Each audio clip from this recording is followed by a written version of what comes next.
Welcome back to the DNA Pest Control Podcast.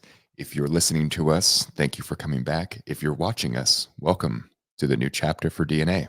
Yeah. This is something we have been working on for quite some time, or at least talking about it, but now we have the camera up, recording. So this is the foreseeable future. We have a lot of exciting things planned. So just want to take a moment to say thank you, everybody who has been listening to the podcast or is just jumping on, because we enjoy doing this, putting the content out there.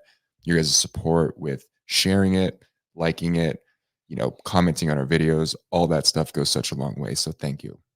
But Daniel, what are we talking about today? All right. We're going to jump into it. We love it. So we're going to talk about a label. Okay. This is something that's been on our mind. I've even actually dropped it in some of the past episodes of something that I wanted to do. We're finally jumping into this.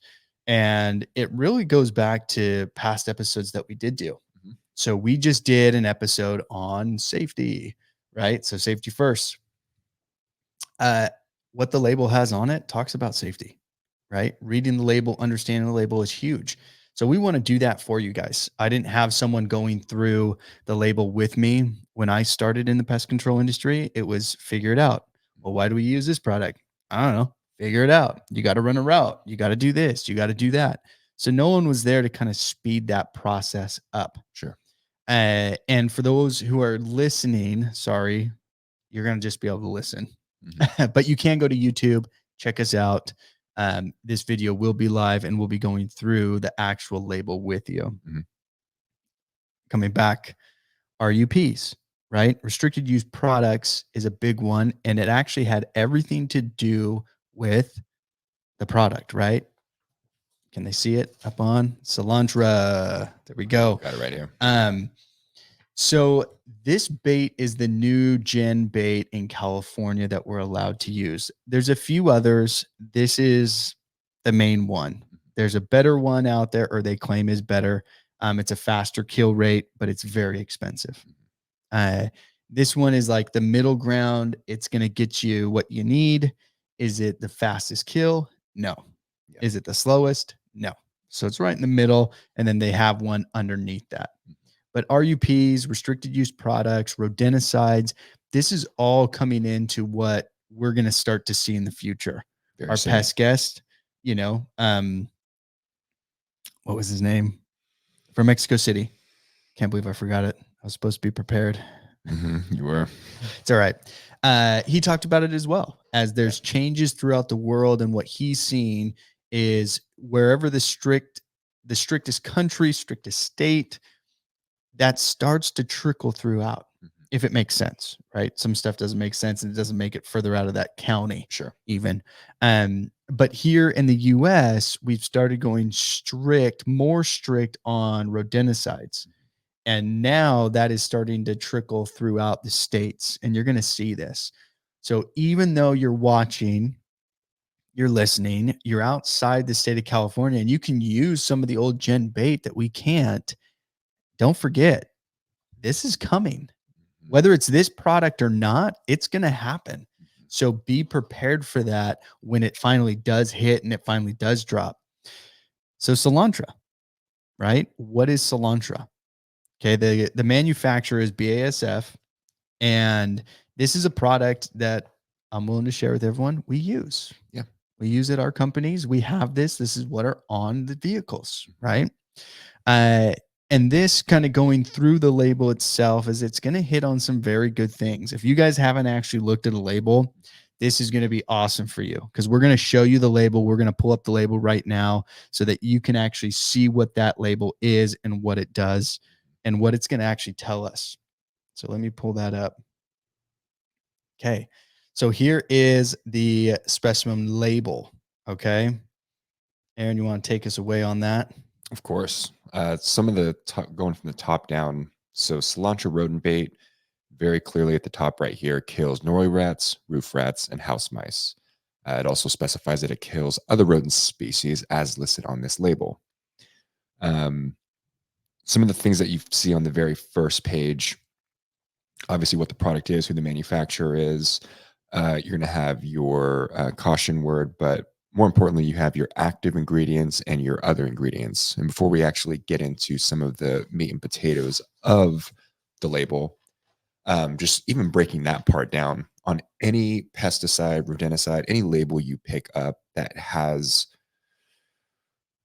you know, properties of that is going to have an active and other ingredients. And what that is, active ingredients are typically going to be a very small percentage of the total, makeup of whatever you're using. But that's what's essentially doing the work. That's what's killing the insect. It's what's killing the rodent, right? The other ingredients, depending on what you're using, is going to be what it's made up of outside of the active ingredients. Trying to make it simple, but explained. So for rodenticides, a lot of the other ingredients you talk about stuff that goes into palatability, shelf life, making sure that it's able to maintain itself in a bait station or whatever you're using to place that bait. Oh, I got a great example. What you got? Okay, alcohol. Okay, everyone knows alcohol. Yes, or majority of people do. Sure. Okay, you have something that has 12% alcohol, a beer. Mm-hmm. All the other ingredients is making up the contents of that beer. You only have 12%, which is the alcohol, right? There we go. 40% if you want to go liquor, 40, 45%, 50%. The rest is just water, spices, everything else that is going to make up that actual alcohol. Right. There you go, guys. Thank you. For the drunks out there. Yes. Yes. But as you go down, you'll kind of get into more specifics. Now we'll go into some of the other stuff, but if you look at the very bottom of the front page, it'll have some county or state specific things, and because we're in California, you see that a ton. So California listeners and soon everybody else, you see here, not registered for use in California on the following species. Names a couple like rat, mouse species, meadow voles, things like that. So really crucial information as you go down and what it's highlighting. Yeah. So the other thing is, what's that active ingredient? What is it? What does it do? Okay, so the active ingredient is cholecalciferol, and I only know how to say that because I looked up the pronunciation online. What that is, let me go back to some of my notes here. It is vitamin D. So cholecalciferol is the active ingredient in Selontra, meaning rodents eat Selontra, they have a vitamin D3 overdose. Mm-hmm. Yep.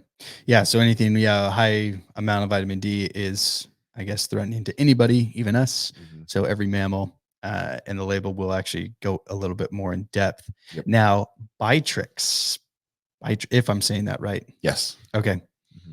What did we learn about that? That was actually really interesting. Yeah, because contains Bitrix, and we found out it's a bittering agent. Yeah, super bitter. It makes everything bitter, and it's not just for like rodenticides. Like we found out, like kosher uses it. Like a lot of companies. You can buy it on Amazon. Yeah, a bittering agent, something specifically to make something taste terrible. Which, when we first found out, I'm like, that's kind of backwards because you're making a product for a rodent to eat, but you're also making it bitter, so they stop eating. Which kind of goes into that stop feed, what we were discussing. Yeah. Now, yeah. So, and I don't know if the Bitrix has a smell to it, and maybe that's what the rodents don't see. Or, at first they're smelling what it is, and so it may just have the taste side of it, where it's not a bad smell. Because as we were reading, it was only for children. Mm-hmm. So actually, children. That was the whole idea of the product itself, was to put this on something so children wouldn't eat it. Mm-hmm. So it's kind of cool. Yeah. Pets too. They had that in there. Yeah. And pets too. Yeah. So we don't know. Maybe it is for us, BASF. Hey, if someone's listening from them, hit us up. Let us know. Please. Email us. Yeah. DNA Pest Podcast at Gmail. Let us know if it is for that or if it's actually for the rodent as the stop feed agent. Mm-hmm. Because maybe the bitter doesn't hit them until later. Sure. And then they run off, because the whole idea is they were only supposed to take a couple bites and that's it. Mm-hmm. And then go away, come back, eat a little bit more, go away, come back, eat a little bit more, hit lethal dose, dead. And that's why even on that front page, you're going to see it actually says dead rodents begin to appear after 3 days. Mhm. So I'm wondering if that hits them afterwards and they don't associate it with the food itself because Mhm. there's no smell of bitterness. It doesn't smell foul. It's just tastes bad. Yeah. And they just get that taste after the fact. Yeah. So I wonder if that's what that is, but I don't know. Could be. Could be. We have our theories. Let us know. Yeah, absolutely. Okay, on to the next section of Selontra, which is, guys, remember first aid. It's huge, right? First aid is big on here. If swallowed. Now, I love talking about this because it's so fun. I mean, if you've ever seen a Selontra block, imagine a contract block. You're out there, you guys are using these, or even like the soft resolve packets. Mhm. Um, I don't know how you accidentally eat it. Whoops.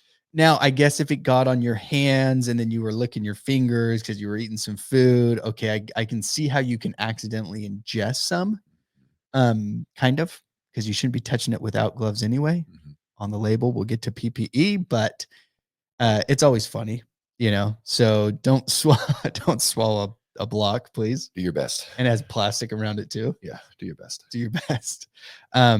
Eyes is another one. I don't know how you're going to get it in your eyes unless you're actually touching it with your hands and then touching your eyes, Yeah. or your gloves and then your eyes. But it's going to go through that, right? First aid is covering everything on your skin. Same thing, so it starts to go, it really goes down everything. You have your hotline number that they're putting on there, note to physician, what you need to have. See, this is huge with the SDS sheets as well, which I covered some of that stuff on an old episode of what it is, but this is what you need to bring to the physician, which is cool. So there is actually an antidote, or I guess a treatment, for it. So it said treatment would include a low calcium diet, high salt and fluid intake, and avoidance of exposure to sunlight. Okay. Obviously, because sunlight, vitamin D, guys. Hope you guys can connect that. But that's all it is, right? So they actually have something ready for you if something happens. Now, treatment for pet or non-target animal. What's cool about this one is you can go on the BASF website and they have a whole printout if a dog or an animal eats Cilantro, Mhm. that what you need to do and how you need to handle it. You can send that to your customers. So guys that are just starting their businesses, you don't have to create those documents. Those documents are already created for you. Yeah. Um, but call a veterinarian immediately if a pet or other non-target animal consumes this product. This is something everybody should have in their back pocket. We've had it where people think that their dogs ate it, or they assume, and they're worried. Always vet, bring them to the vet. Yeah. We don't mess around with that. But that's going to be that first aid section. And then the next one we'll hit is PPE. PPE. Yeah. So that's going to be under the precautionary statements. It's going to kind of reiterate hazards to human and domestic animals. Under PPE, applicators and other handlers must wear the following: socks, shoes, and gloves. Mm-hmm. And there's a note: any person who retrieves rodent carcasses or unused bait following the application of this product must wear gloves. Kind of common knowledge, but still important to put on there just in case. Oh, absolutely. Yep. Mm-hmm. Right to the right of it, you have your safety recommendations. So it has users should wash hands before eating, drinking, doing anything after. Even if you do have gloves on, I'm still washing my hands before I'm like putting my hand in a bag of chips. You know what I mean? There's just no reason to not take that extra step to be careful. Oh yeah, no, for what I'm seeing is there's no, just do it. Yeah, I that's it. do. Yeah. That's it. Environmental hazards. We don't really have to go into that. So moving on to page 3, this is where it gets good. Yeah, directions for use, guys. This is exactly what we're saying is if you don't know how to do something, the product label itself is actually going to tell you exactly what you need to do. So it's not a secret when you're out in the field and you're like, what do I do with this? Or how do I do a treatment or what it is? Read the label. Yep. This label we're going through is actually one of the smallest labels. Okay. I think there's a handful of products we use that are even smaller than this one. Um, but in the grand scheme of things, this one is a really, really tiny, easy to read label. Mhm. Some of the bigger ones you get into Termidor SC, that is a very large and long, long label. Yep. So we'll probably create a part one and part two, and we're going through that one. Um, but this one is just one of those simple ones. But we're going over the main points because you always have direction for use. Direction for use is going to tell you exactly where and where not to place this stuff. And bait's really, really easy. Okay. I'm not going to read through it. I have it up on the screen. You guys can read it. Pause the video and read through it, but we're going to hit the main points. Okay. It says do not expose to children, pets, and on target animals. Of course. Store and use product in original container. Of course. Do not eat, drink, or smoke while using this product. Of course. I would hope everyone does that. That is literally on every single label we're going to go over. Every single one. Okay. Make applications in areas, which I don't know why they just said this again, because do not expose children would mean that you should make an application in an area out of reach of children. And just for the people in the back, they just wanted to hit it twice. Oh, there you go. It's just, yeah, make sure they're paying attention. Yeah. But anyway, so it goes down to the disposed product, container, and unused, spoiled, or unconsumed bait as specified on this label. So it even goes through on how to dispose of the product as well. Good. But bait stations are mandatory for outdoor above ground use. Okay. Now, I'm not going to say or my opinion, but sometimes you can actually bury bait and it's okay because it's buried, it's underground, it's in a tunneling system. So be careful what, depending on what product you're using, read that very carefully to see if you actually have to have it in a bait station if it's underground. Tamper resistant bait stations must be used wherever children, pets, non target mammals, or birds may have access to the bait placement location. There you go. So, once again, pretty simple. Mhm. You don't know what bait station to use? Ask your local rep. Exactly. That easy, I think. Um, I'll let you take this away on the product down below, the use restrictions. Yeah. Very big first bullet. All species not registered for use in California. See footnote for details.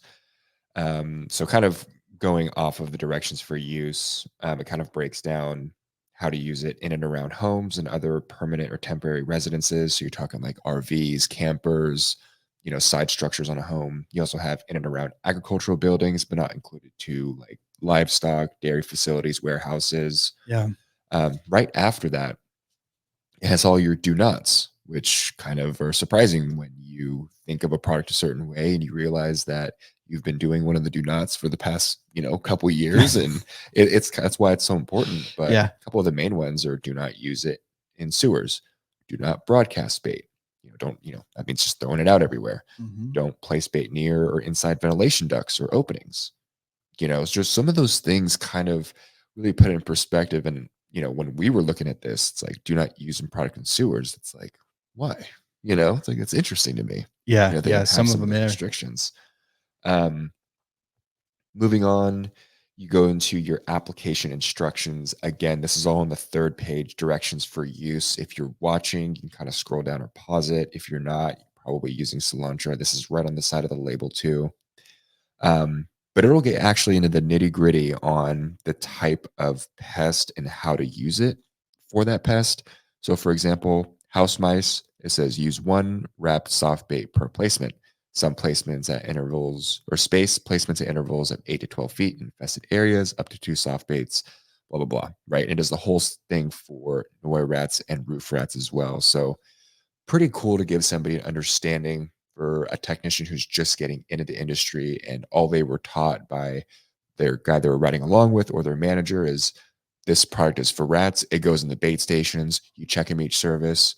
Just do your job. That's it. And it's like there's actually a good amount of valuable information in there to equip yourself with some knowledge to be more valuable for yourself. Yeah, I mean, and you stopped before going further down, but it says up to two soft baits may be used at points of very high house mouse activity. Maintain uninterrupted supply of fresh bait for at least 15 days or until there are no longer are fresh signs that house mice are feeding on the bait. So it's literally telling you what you need to do and how you need to do it. And Uh-huh. that's on high, house mouse activity. Same thing, 2 to 8 wrap soft bait per placement with Norway rats and roof rats, Yeah. right? You go down even further, and on here, guys, you're going to see the little mouse that I'm kind of circling around. You have your follow up. Okay, after initial bait placement. Okay, so this is literally telling you what does your program need to look like, or what should it look like? Literally, right? So it's really this simple, guys. They're telling you, do you want to get rid of mice or rats? How do you do it? Now, on here, I would not place bait inside a house. Okay. I'm going to be very clear. So I don't agree with what they're saying, but they're telling you how to do it, Mhm. which is cool. Yeah. Now, for the follow up, they ensure an uninterrupted supply of bait is available for 15 days for mice or meadow voles and 7 days for rats. Replace contaminated or spoiled bait immediately. The bait has been completely removed. Replenish placements with 1 or 2 soft baits for mice or meadow voles and 4 to 8 soft baits for rats. Now, I'm also going to go a little bit on that. It's telling you on the extreme side of things. Okay. So I don't agree with putting 4 to 8 in a bait station. Maybe if it is a very, very high infested area. I think I've only been to a handful of jobs where a bait station has actually been wiped clean Tapped out, or they just hasn't been checked in a while. or it hasn't been checked in a while, Yeah. but like legitimately cleaned. Mhm. I think I've only been to a handful. I don't even think I could tell you on one hand how many. Mhm. I mean, I'd really maybe 2, 3 Yeah. max. Like it's very little. So seeing this and what they're putting on this label itself, they're always going to go to the extreme. And hey, BASF, I know why. Mhm. You want your money too. Of course. That's why you put a big 4 to 8. So guys will put 6. Yeah. They may not need it, but everybody play with it on your own. This is your experiment, right? You can always go less than the label. And so keep that in mind, or to the strictest point, which is wherever your state is and what they put on that label. Yeah. This is the federal label. So this is across the board. This is the absolute minimum. You can go more strict, but Yeah. this is the minimum that you can go. Mhm. Okay. Um, so on that, but I play with it. So I'm usually seeing, okay, I put out 4 blocks, they're all gone. I'm probably going to put out 4 blocks, maybe 3. Mhm. I'm not going to go more because I just killed a ton. Yeah. Right. So when a bait station's empty, don't go more. You probably want to say, hey, let's go less. But this is telling you what that follow up should look like Yeah. to keep the freshest bait there and everything. Yeah. And actually, I'll switch over to, I won't put it up on the screen though, but I'll give some facts when we're finished with this on what BASF says about the bait and the Yeah. palatability and everything like that. We'll hit those numbers in just a minute. Definitely. Real quick, I did want to kind of piggyback on what you said, Mm-hmm. because we're going just reading the label as an applicator, like you're going to use it. My mind just went to quality control, and you're a technician manager, you're overseeing stuff. It never fails to make me kind of chuckle when I go behind let's say a newer tech or somebody who has kind of set in their own ways, and you pop open a bait station, and if you're familiar with the Evo Express, it has 4 spikes on it. So according to this, 1 per spike is kind of on the higher end. We usually do 1 to 2 when we're starting off. And there's some jobs I'd go to and there would be 4 or 5 on each spike, and you wonder why we're paying we're keep having to order all this stuff in. So from a quality control perspective too, it's important to read some of these fine print, because who know if you're not doing quality control, how do you know what's really going on out there? If you're not properly training, like you tell a guy when they first get on, hey, this is how many you're supposed to use in this situation. After a couple services goes by, talks to the customer, and they have lots of rat issues, and he's like, okay, I'm going to be a hero. I'm going to put in a ton more because that makes sense. He's not a bad guy. He thinks he's doing the right thing, but Mm-hmm. just not properly educated on how it actually works. Well, and going into that point is there's a lot of ignorant technicians too Mhm. that don't read the label and then they go, "Woo, let me create something up in my head here that makes no sense whatsoever and run with it." And it's don't do that, guys. So like, don't do that at all. Yeah. Like what you create up in your head because it made sense for some weird reason isn't what's on the label specifically. It's not what it's saying for you to do, you know? So when guys do that, and actually most guys will, because when they're used to contract, which we were, and we would put 8 blocks Yeah. in a bait station. And I've there was seen a that. yeah, there was a good reason behind it though, too. You have a pregnant Norway rat, they can eat up to what was it, like 3 or 4 ounces? Yeah. You know, so they could literally eat 3 to 4 of those blocks gone. Mhm. Well, that's half the bait for Yeah. For one. one rat. Yeah. That's it. So could you imagine 2 or 3? There wouldn't be any bait left. Yeah. You know, now with Selontra, there's the stop feed. So with the stop feed, you don't need to stack all of it on that pole. Mhm. And you can fit 8 to 10 on there, I think. Easily. You could go through a whole bucket of Selontra, you know, and you're talking upwards of $100 a bucket, Mhm. you know, depending on who you're buying it through. Yeah. Could be more, could be less, but you can't do that Uh-uh. unless you're going to start charging the customer for all the bait. Yeah. But you're wasting bait, guys. See, this is the big thing: is if you don't, if it's not your money out of your pocket, most people don't care. Yeah. So they're like, "Woo, let's throw it away. Who cares? It doesn't matter. It's not mine, right?" But it doesn't even do anything. Right. You're just wasting something that could be used on another job or for a lot longer. Yeah. So why do it? Mhm. You know, even when, and we'll talk about chemicals, and I'm going off here, but guys who overload their chemicals thinking more is better. And it will even say in the label, do not do more because it will create a scent. It makes it so it doesn't work. Yeah. But that's what guys need to understand. And if they're not reading this label, you do not get it, Yeah. you know?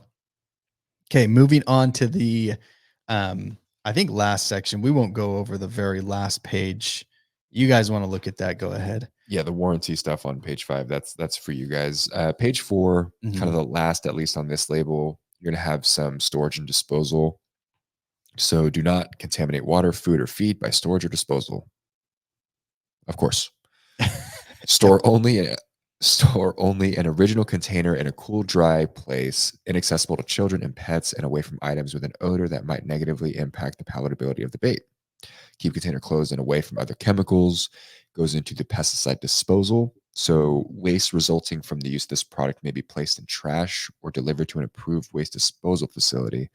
If these wastes cannot be disposed of according to the label instructions, contact your state pesticide or environmental control agency or the hazardous waste representatives at the nearest EPA regional office for guidance. So, Real quick on that is here in California, we did have a place that we can go drop off all of our old chemicals, old bottles, everything. We still did not have to do contract bait or cilantro bait. That's okay if it's in a plastic bag or in a bag that's contained and then thrown in the trash and then that trash out, you know, wherever. So it did not matter. So they didn't have any rules, even here in California, of how to dispose it any differently. yeah. But you do need to know, does your state require it? Mm. There could be a difference there because sometimes you don't know. So Yeah. you're reading this and you're like, sweet, I can throw it in the trash. Maybe, Maybe. maybe, depending on where you are, they may not want rodenticides in the trash. Yeah. So just be aware of that when it does come to pesticide disposal. Everything is going to be a little bit different. And then this one on the container handling, non-refillable container. Do not reuse or refill this container. Okay. So they're telling you do not do it. So offer container for recycling if available, or reconditioning if appropriate, or puncture and dispose of container in a sanitary landfill. So it is telling you you have to puncture this, you have to break it, you have to do something, and then you can dispose of the container just like you have to do with other pesticide bottles. You have to cut it in the necks, Mhm. but you can also throw the bait just in the trash, Yeah. which is nice. I like how they have it on there, or reconditioning if appropriate. So you clean it out, get everything. You can throw your bait station keys in there, but don't make it your lunchbox. You know. And but when you do that, the thing that you have to remember, most people do not remember, is when you're doing something like that, you need to make sure that you put on there, you X out the label. At least here in California, you got to X out that label and write "do not use" or "do not store food," and you need to properly label it and relabel it. But you're crossing out Selontra. You're making sure that that is a physical. You can see that the bucket is no Right. longer being used. Right. So you do have to make that very clear when using that specific product or using that bucket again. Mhm. All right. Any last comments on the Selontra label? Selontra label, pretty straightforward. I mean, we've been wanting to break down the label for a little bit now, and maybe you can speak on kind of recapping on why it is so important for guys to read the label. If you're a vet or you're a rookie, it's never irrelevant. No, the other thing that pest technicians, unfortunately, the older generation don't understand, they haven't understood yet, they haven't been on the same page, is products change, labels change. Mhm. So as we start to learn certain things about the labels themselves, it starts to create harsher restrictions on that label and whatever else they want to add on a state level or county Yeah. level. So reading the label consistently is very, very smart Mhm. because that label changes and you were like, yeah, it said I could throw it everywhere. And Yeah. now it doesn't. Well, guess what? Now you're doing it illegally. And if the ag department gets you or someone sees you or whatever, Yeah. boom, you can be hit. Yes. So always read it. Always good to know. And if you ever have a doubt or a question, it's a great place to go to get answers to all of those questions or doubts. Yeah. Yeah. All right. I think it's good. So that wraps up our first installment of breaking down the label. So we will have potentially more in the future. We do want to kind of reiterate that we do drop episodes every Monday and Thursday. We are now doing this pest guest with the live video as well. So please make sure to follow us on Instagram, YouTube now, and our website where you can submit questions right there, be a guest, get more info about us and what's coming up. But thank you again for listening to the DNA Pest Control Podcast.